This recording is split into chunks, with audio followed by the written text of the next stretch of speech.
Kami siap menerima firman Allah. Dalam Tuhan Yesus, sama-sama katakan amin. Tepuk tangan yang meriah bagi Tuhan Yesus. Please sit down. Welcome home GBI Pelita. Shalom. Shalom. Saudara yang saya kasihi, senang kita bersama kembali di rumah Tuhan. Kita akan coba dicek AC ini apa hidup? Hidup. Oke, baik. Kita akan belajar firman Tuhan hari ini. Tema besar kita bersaksi di marketplace. Tetapi dalam ibadah 5 ini saya akan menerangkan cara kerjamu menjadi kesaksian. Cara kerjamu, cara kuliahmu, cara hidupmu sehari-hari, engkau menjadi kesaksian dimanapun engkau berada. Saya berdoa dimanapun kau berada, engkau akan menjadi berkat, engkau menjadi kesaksian, memajukan tempat pekerjaan itu, memajukan di mana engkau bekerja. Sehingga pemilik usaha di mana engkau bekerja akan beruntung mendapatkan engkau karena engkau kerja yang terbaik bagi Tuhan Yesus. Kita belajar dari kitab Nehemia pasal yang pertama, ayat yang 1 sampai 11. Saya baca ayat 1, saudara baca ayat 2. Riwayat Nehemia bin Hakalia pada bulan Kislew tahun ke-20 ketika aku ada di Puri Susan. Ayat 2. Datanglah Hanani salah seorang dari saudara-saudaraku dengan beberapa orang dari Yehuda. Aku menanyakan mereka tentang orang-orang Yahudi yang terluput, yang terhindar dari penawanan, dan tentang Yerusalem. Kata mereka kepadaku, orang-orang yang masih tinggal di daerah sana, yang terhindar dari penawanan, ada dalam kesukaran besar dan dalam keadaan tercela. Tembok Yerusalem telah terbongkar dan pintu-pintu gerbangnya telah terbakar. 4 sama-sama. Ketika aku dengar berita ini, duduklah aku menangis dan berkabung selama beberapa hari. Aku berpuasa dan berdoa ke hadirat Allah semesta langit. Kataku, ya Tuhan Allah semesta langit, Allah yang maha besar dan dahsyat, yang berpegang pada perjanjian dan kasih setianya terhadap orang yang kasih kepadanya dan tetap mengikuti perintah-perintahnya. 6. Berilah telingamu dan bukalah matamu dan dengarkanlah doa hambamu yang sekarang kupanjatkan ke hadiratmu siang dan malam bagi orang Israel, dengan mengaku segala dosa yang kami orang Israel telah lakukan terhadapmu. Juga aku dan kaum keluargaku telah berbuat dosa.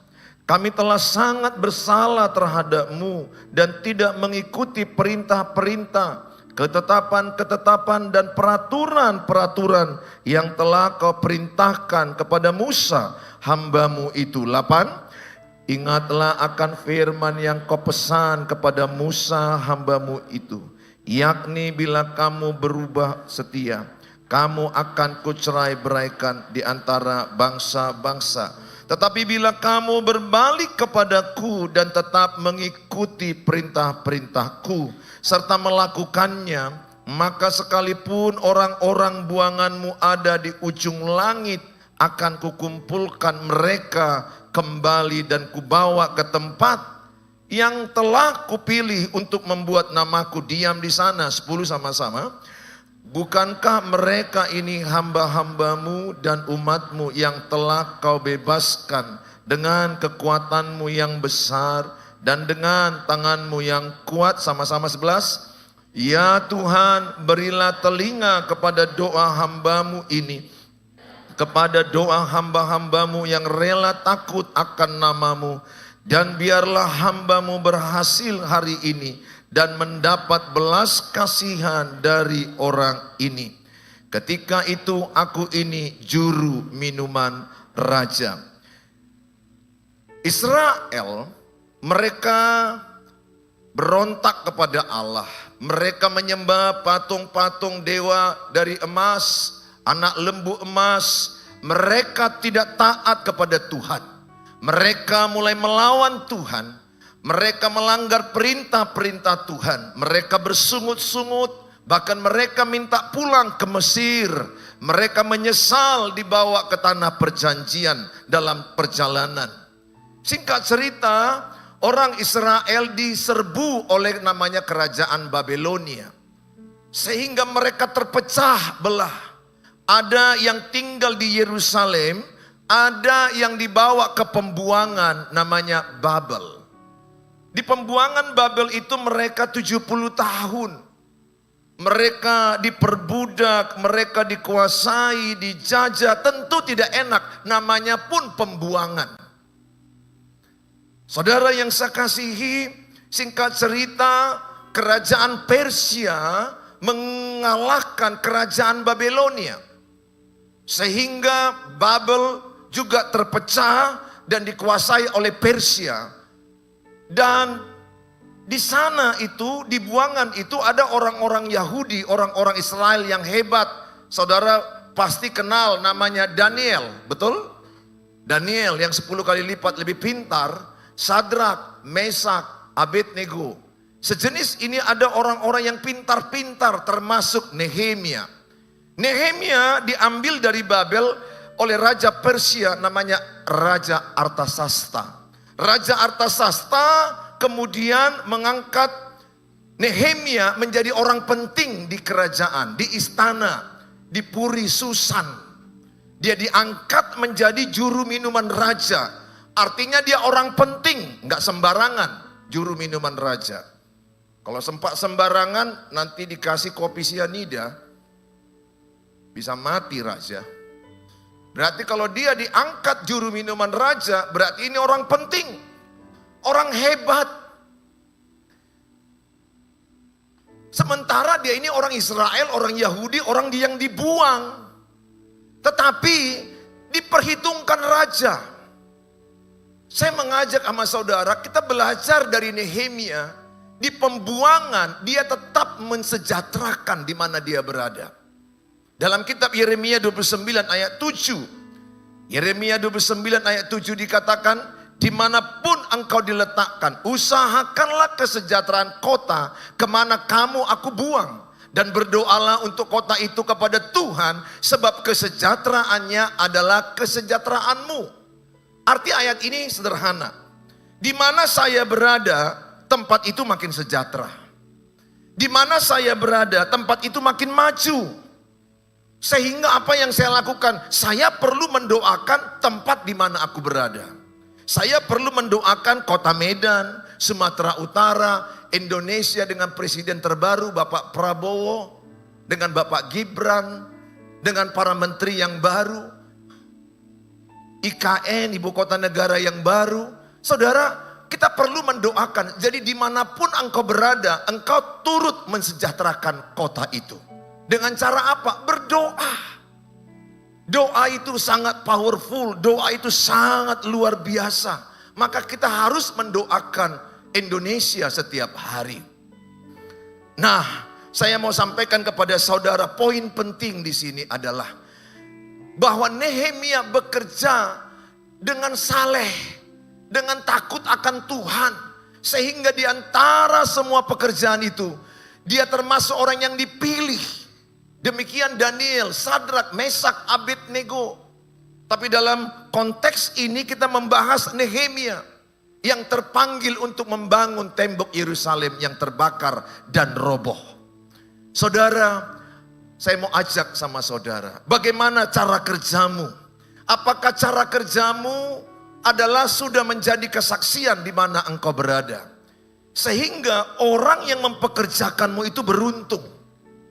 Ingat, saudara adalah garam dan terang dunia.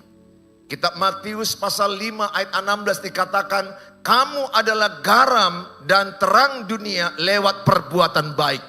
Sehingga saya berdoa, dimanapun engkau berada, engkau menjadi berkat saudara. Amin saudara. Maka coba perhatikan cara kerjamu sehari-hari. Saya ajak sama saudara baca Kolose 3 ayat 23 dan 24. Ini prinsip yang penting kita pelajari.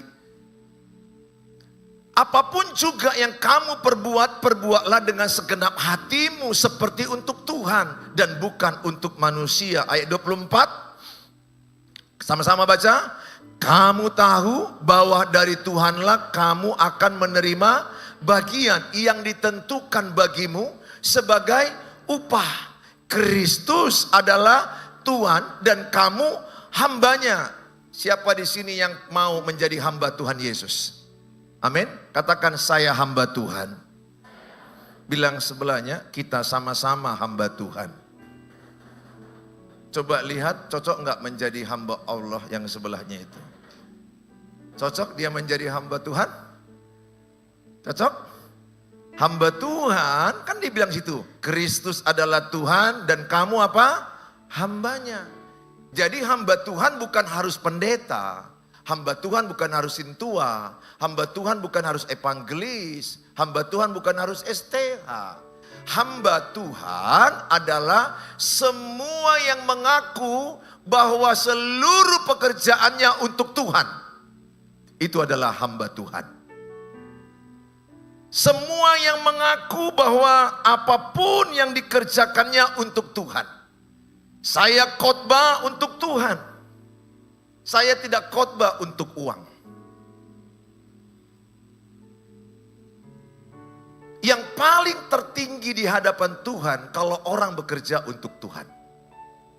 Yang paling rendah di hadapan Tuhan kalau orang bekerja untuk uang. Di Alkitab saingan Tuhan itu hanya satu, mammon, uang.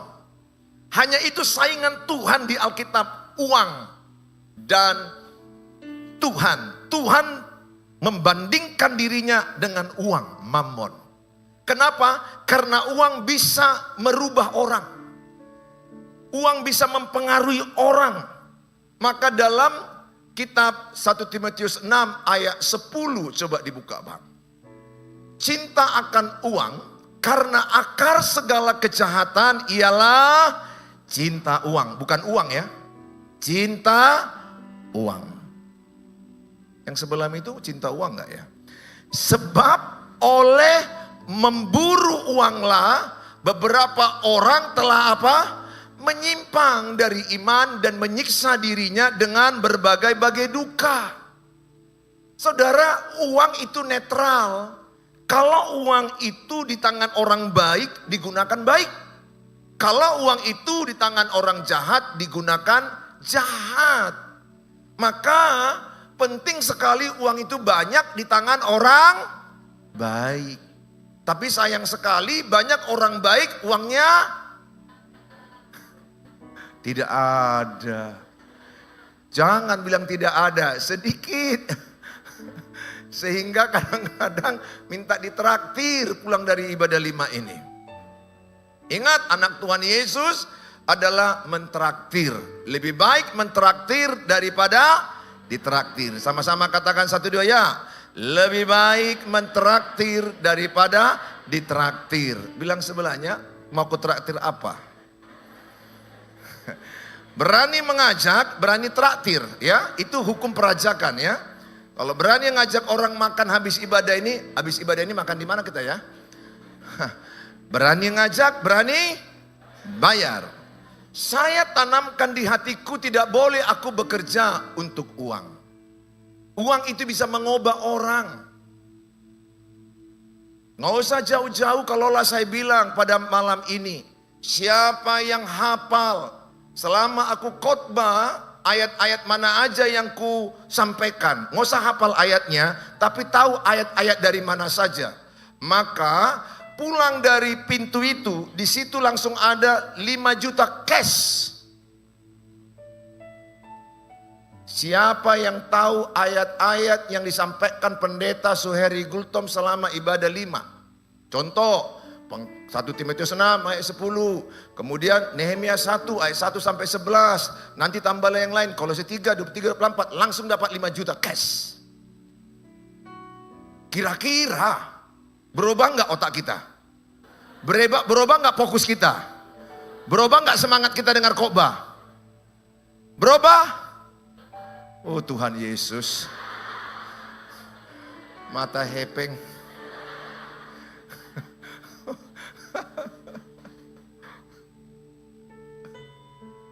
Ampunilah kami ya Allah, ya Tuhan. Kurasa selama kau dengar khotbah ini, ketika mau diganggu temanmu, jangan ganggu dulu, jangan ganggu dulu. 1 Nehemia 1 ayat 1 sampai 11, 1 Timotius 6 ayat 10. Jangan ganggu aku itu. Gara-gara 5 juta. Berubah. Bisakah berubah cinta si Tiur kepada si Lamhot gara-gara jumpa si boy yang kaya? Bisa? Oh Tuhan Yesus.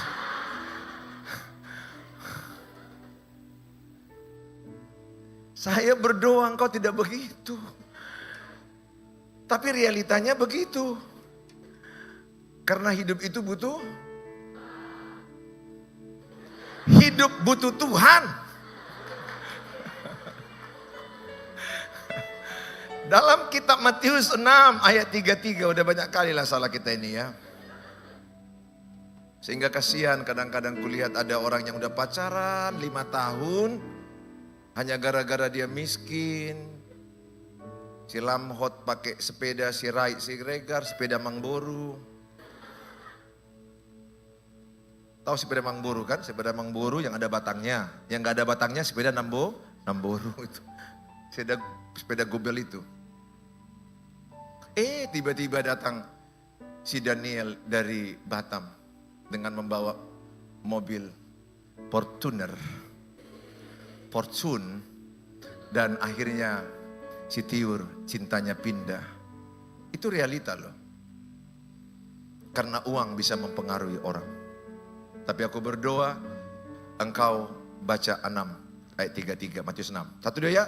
Tetapi cari dahulu kerajaan Allah dan kebenarannya, maka semuanya itu akan ditambahkan kepadamu. Kalau saudara mencari kebenaran, bekerja untuk Tuhan, aku percaya apa yang kau butuhkan disediakan Tuhan.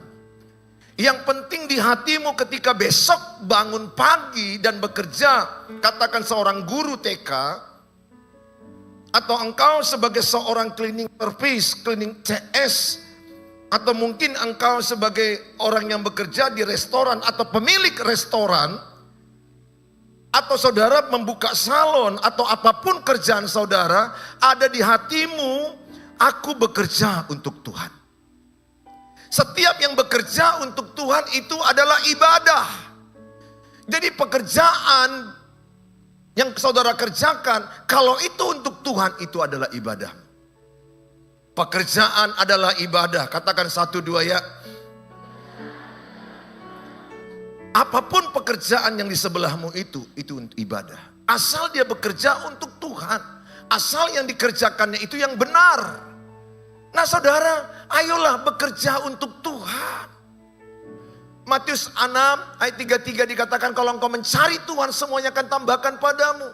Dalam Alkitab dikatakan Efesus pasal, dalam kitab Kolose 3 ayat 24, dari Tuhanlah upahmu. Kamu tahu bahwa dari Tuhanlah kamu akan menerima bagian yang ditentukan bagimu sebagai upah. Kalau saya berkhotbah untuk uang, kemudian orang mengasih saya uang di amplop, itu enggak seberapa. Dan terlebih saya menyakiti hati Tuhan. Karena khotbah enggak bisa dijual beli. Berkali-kali orang mengundang saya khotbah dan bertanya, berapa uang yang kami harus persiapkan Pak Pendeta? Sebagai ucapan terima kasih. Saya bilang gak bisa ditanya itu Bu. Karena firman itu adalah cuma-cuma, berikanlah dengan cuma-cuma. Sehingga tidak boleh pendeta menjual belikan firman. Pendeta harus mau khotbah tanpa ada uang, sedikit uang, banyak uang. Itu urusan Tuhan. Tapi aku percaya kalau hatiku bekerja untuk Tuhan, Tuhan akan pelihara hidupku.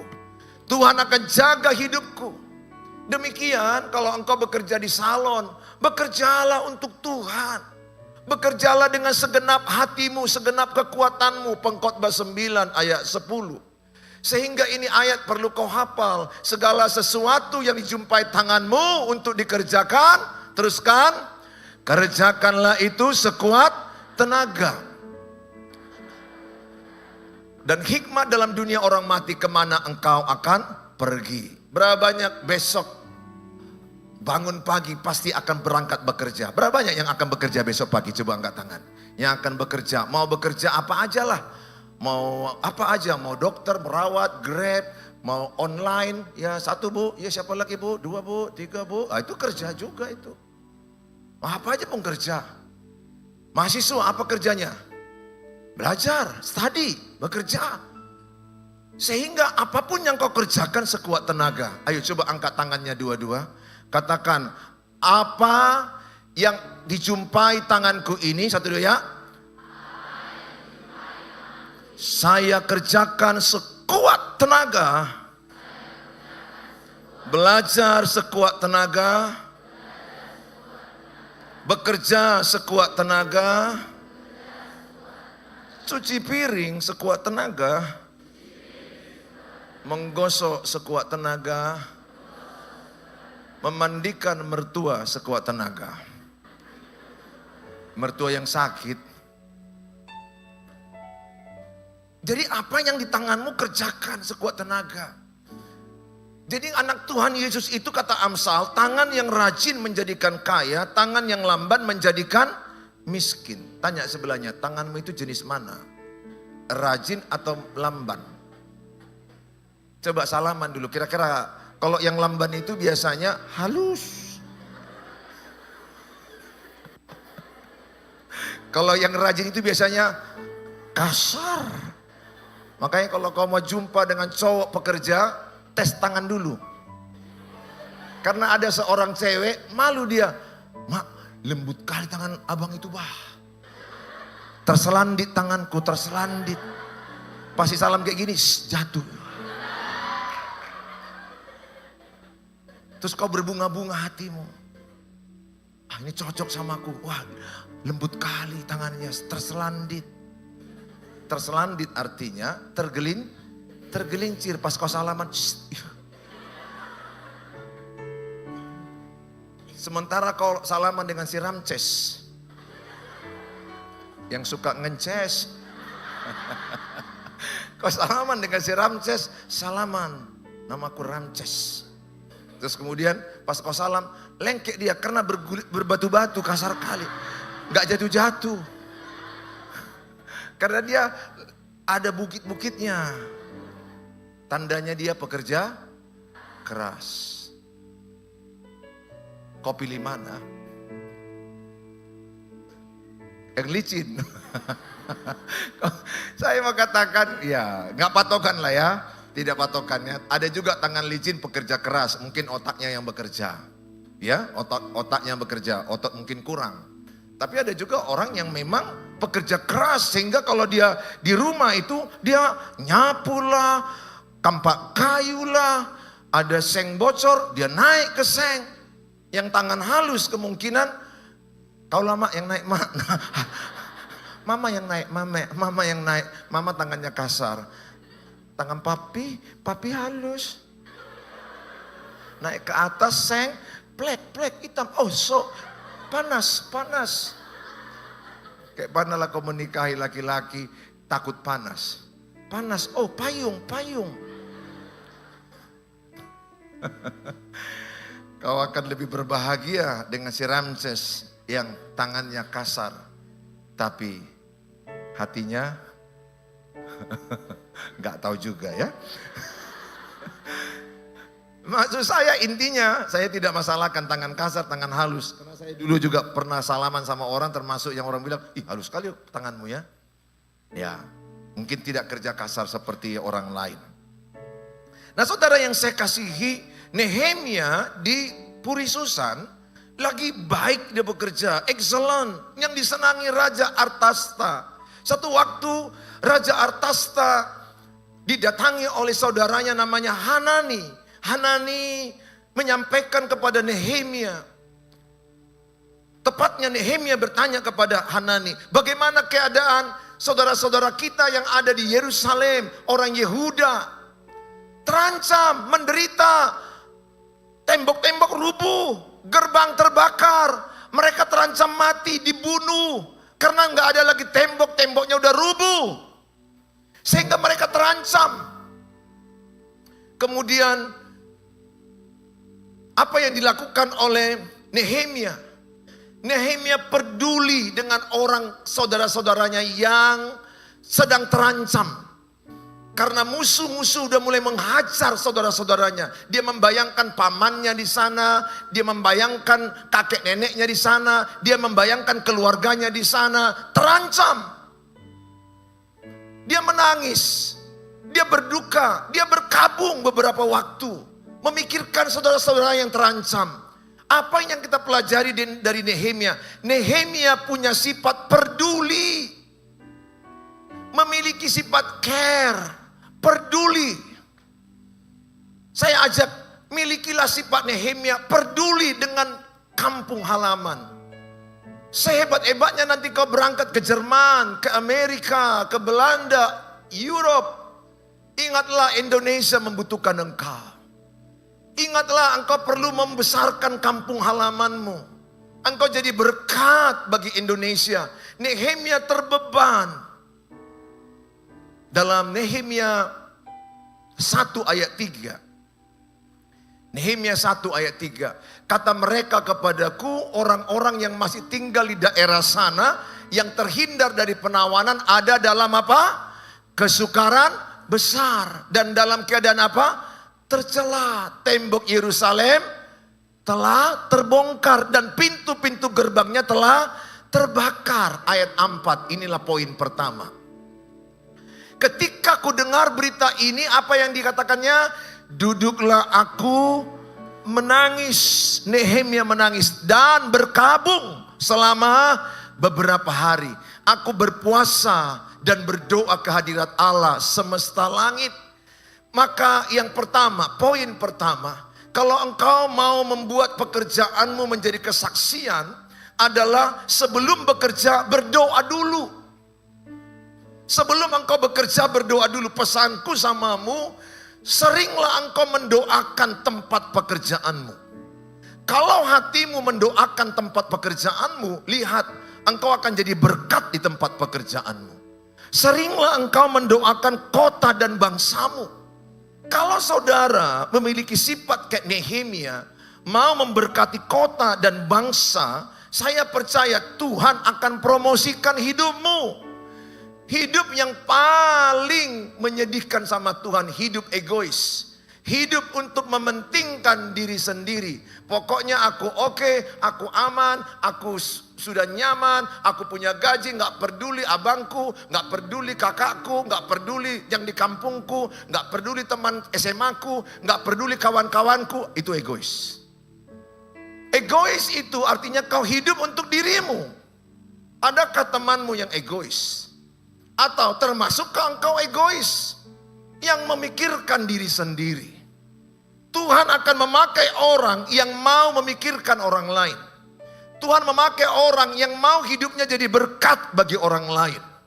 Itulah doaku tiap hari. Jadikan aku berkat bagi banyak orang. Jadikan aku menjadi bermanfaat bagi banyak orang. Nehemia terbeban. Saya terbeban sekarang ini khususnya pernikahan. Banyak orang yang hancur dalam pernikahan. Handphone saya ini hampir tiap hari konseling dengan orang-orang yang pernikahannya bermasalah. Pernikahannya hancur-hancuran. Suami selingkuh. Ada istri yang selingkuh. Ada suami yang KDRT. Ada suami yang narkoba. Tiap hari istriku tanya, Papa, kenapa Papa mau memikirkan istri-istri sedunia ini? Maksudmu? Kurasa cukuplah kau pikirkan aku aja istrimu. Tapi yang konseling ke saya bukan hanya istri, suami juga. Banyak suami yang nangis ke saya ketika tahu istrinya selingkuh. Mana lebih rapi menyusun perselingkuhan, istri atau suami? Ya, kemungkinan besar istri. Karena istri biasanya merapikan baju, merapikan piring, merapikan alat-alat dapur, terlalu rapi, merapikan uang, merapikan pakaian, selingkuhan pun dirapikannya. Sehingga banyak suami terkejut. Gak sangka. Pacaran juga, mana lebih banyak sekarang yang ada seorang ketiga? Yang perempuan atau yang cowok? Cowok ya. Cowok yang ketahuan, yang tidak ketahuan cewek. Cewek juga banyak, gak ketahuan, rapi. Saya terbeban dengan pernikahan yang hancur. Pertama, saya juga pernah hancur. Pernah mau cerai saya dengan istri saya. Saya pernah di titik terendah dalam pernikahan saya.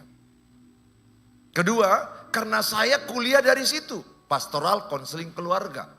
Jadi saya dengan Pastor Jaya itu kuliah 2,5 tahun mempelajari istri. Jadi istri itu rupanya perlu dipelajari 2 tahun lebih. Textbook, seminar. Makhluk yang satu ini rupanya sangat dalam pembelajarannya. Gak gampang loh. Saya tahu itu di kuliah itu. Baru aku mengerti perempuan itu rupanya orang yang tidak sama bahasanya dengan bahasa pria. Gak sama. Itu gak bisa dipelajari di mana-mana. Itu dipelajari di konseling keluarga. Makanya kalau istri berkata, kayak mana mak? Jadi gak nonton? Enggak, tidak. Bagi laki-laki kalau tidak artinya apa? Tidak jadi. Bagi perempuan tidak. Dia bilang, enggak jadi. Rupanya bagi dia, bujuk aku, mengerti aku, perhatikan aku. Di mana tahu bahasa itu? Kalau perempuan silent, ada cowok balas silent, no tuh mau, nggak usah. Kalau cewekmu silent, cewekmu diam-diam, itu artinya bujuk aku, berjuang kau, usahakan, tak apalah kau lakukan. Nah itulah, ya. Bagi engkau yang mengerti, kau tahu satu rahasia itu. Banyak lagi rahasia mereka.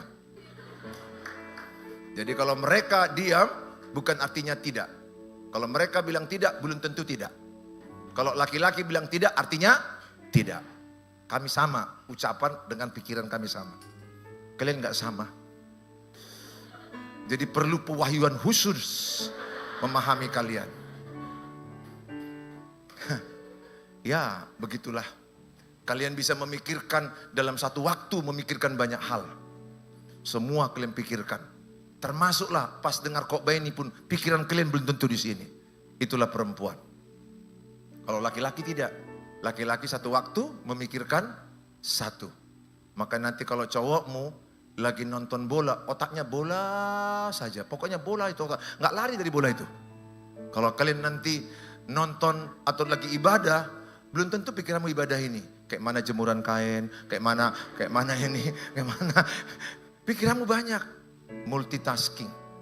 Nah itu sedikit info tentang makhluk halus itu. Perasaannya halus. Mana lagi perempuan ini suka nyimpen dia. Kalau laki-laki tidak, lebih dominan 70-80. Tapi ada juga laki-laki udah berubah ke arah perempuan. Jadi dia yang nyimpan. Dia yang merajuk. Nggak mau. Jadi dia pula yang merajuk. Jangan gitulah bang. Enggak. Enggak ya udah. Dia berikan ceweknya dia. Jangan gitulah bang. Ngucap peng. Udah berubah. Dia ke arah perempuan. Harusnya perempuan yang merajuk. Tapi ada juga kulihat cowok yang merajuk. Semoga itu bukan cowokmu ya. Capek kau nanti. Kalau cewek merajuk udah biasa itu. Kalau cowok merajuk, waduh, bingung kau nanti.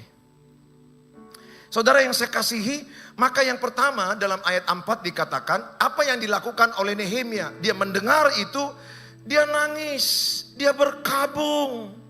Kayak mana saudaraku, kakek nenekku, pamanku, namberuku, bapak taluku, mama taluku. Gimana nasib mereka? Dia nangis, dia terbeban, dia peduli. Apa yang dibuat dia? Berdoa.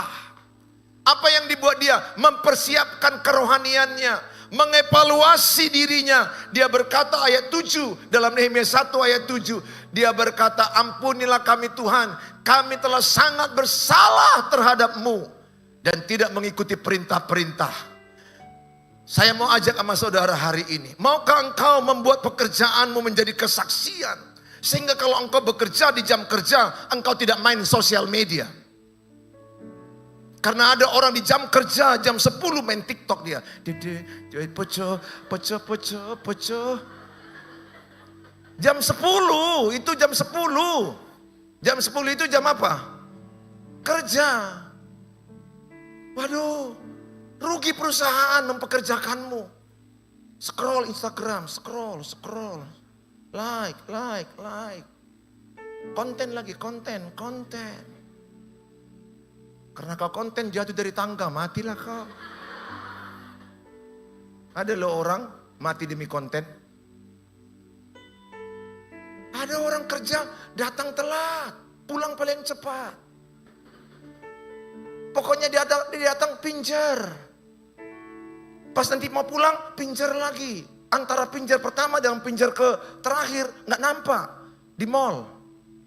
Udah jamnya pinjer. Shh. Ingat, kau bekerja untuk Tuhan. Kalau kita bekerja untuk Tuhan, bekerja segenap hati. Bekerja adalah ibadah. Ibadahnya itu sama dengan ibadahmu hari ini.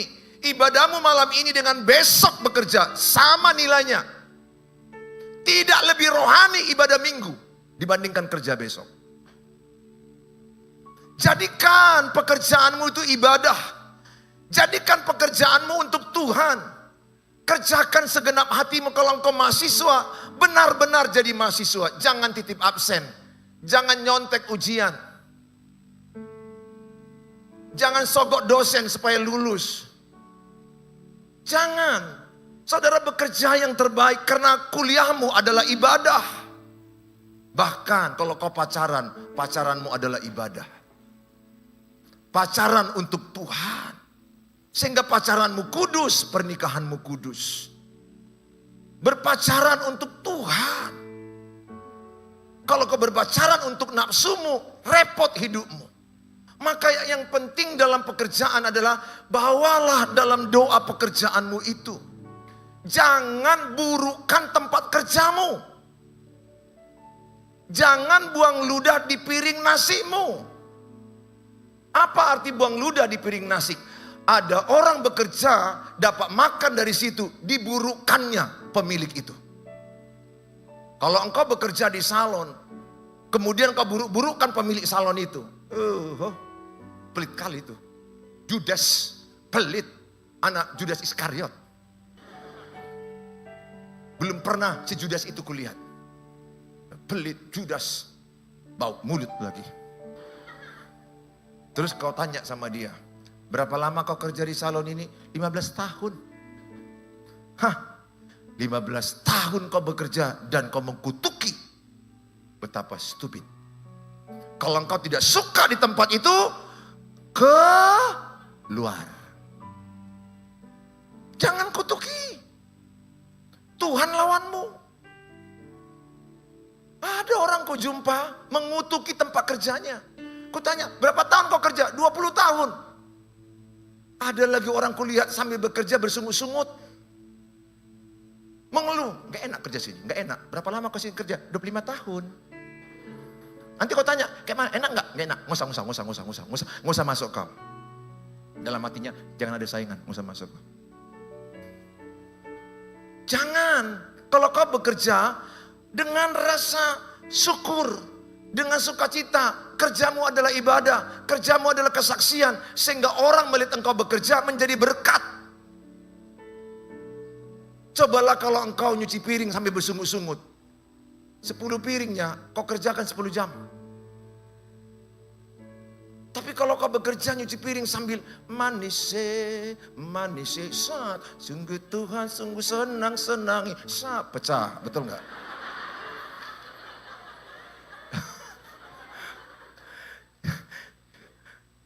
Biarlah ketika Nehemia menghidangkan minuman, kira-kira semangat nggak dia?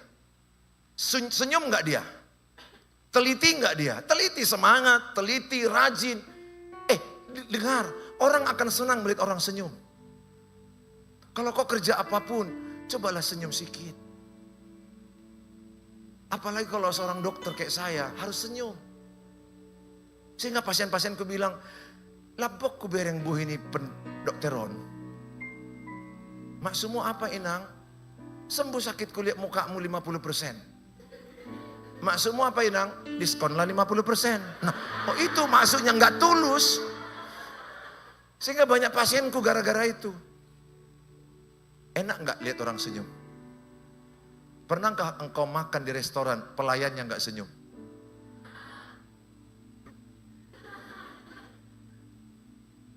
Kau pun makannya, mana enak? Senyum. Begitu Nehemia. Saya berdoa, ciri-cirimu 2S. Semangat, sukacita. Katakan, ciri-ciriku 2S. 1, 2 ya. Ciri-ciriku 2S. Semangat dan sukacita. Bilang sebelahnya, kau 2S. Bukan S lilin, tapi 2S. Apa 2S? Semangat dan sukacita. Pokoknya asal lihat wajahmu, orang tambah semangat gitu loh. Kalau orang lihat wajahmu, orang tambah sukacita. Tapi jangan orang lihat wajahmu, migrain. Sakit kepala aku lebih bagus nggak kulihat mukanya itu ya Tuhan. Jangan sampai orang lihat wajahmu, asam lambungku naik, oh Tuhan asam lambung naik. Biarlah orang melihat engkau semangat, sukacita. Kerja yang terbaik. Yang kedua, prinsip firman Tuhan. Hidup dengan firman Tuhan. Baca firman Tuhan. Firman Tuhan menjadi pegangan hidupmu. Firman Tuhan menjadi kau lakukan. Kalau ada yang salah selama ini cara kerjamu, pulang dari sini bertobatlah. Kalau selama ini kau menyadari dalam bekerja suka main-main waktu, sosial media di jam kerja, bertobatlah. Kalau engkau suka mengambil barang-barang kantor yang gak milikmu, bertobatlah. Kalau engkau mungkin terlanjur suka mengambil uang, kleptomania. Ingat, kleptomania adalah gangguan jiwa. Dia suka mencuri. Itu gangguan jiwa, kleptomania. Nanti di tempat kos pun pokoknya ada dia hilang. Dia pergi ke kerjaan, pokoknya dia hilang. Pokoknya dia menjadi ahli sulap. Yang ada jadi hilang. Sehingga kalau kau dekat dia, jaga dompet. Udah kok gini kan pun hilang juga. Saya mau katakan sama saudara, jadilah pekerja jujur, pekerja rajin, pekerja yang teliti, disiplin, takut akan Tuhan. Karena semua pekerjaanmu untuk Tuhan. Kalau kau bekerja untuk Tuhan, upahmu dari Tuhan. Sehingga engkau menjadi kesaksian, engkau menjadi semangat, sukacita. Asal orang customer melihatmu, aduh enak kali dengan yang CS yang satu ini. Semangat, sukacita. Walaupun ada komplain, tapi kau menerangkannya dengan sabar, dengan sukacita. Saya percaya pekerjaanmu adalah ada rencana Tuhan lewat pekerjaanmu.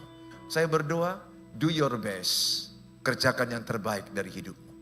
Kerjakan dengan segenap hatimu, segenap jiwamu pekerjaan itu untuk Tuhan. Percayalah, Tuhan promosikan Nehemia dari kota hanya Puri Susan, tempat dia bekerja, menjadi bangsa Yerusalem. Dia membangun tembok Yerusalem. Dia membangun tembok Yerusalem. Walaupun ada mengejek dia.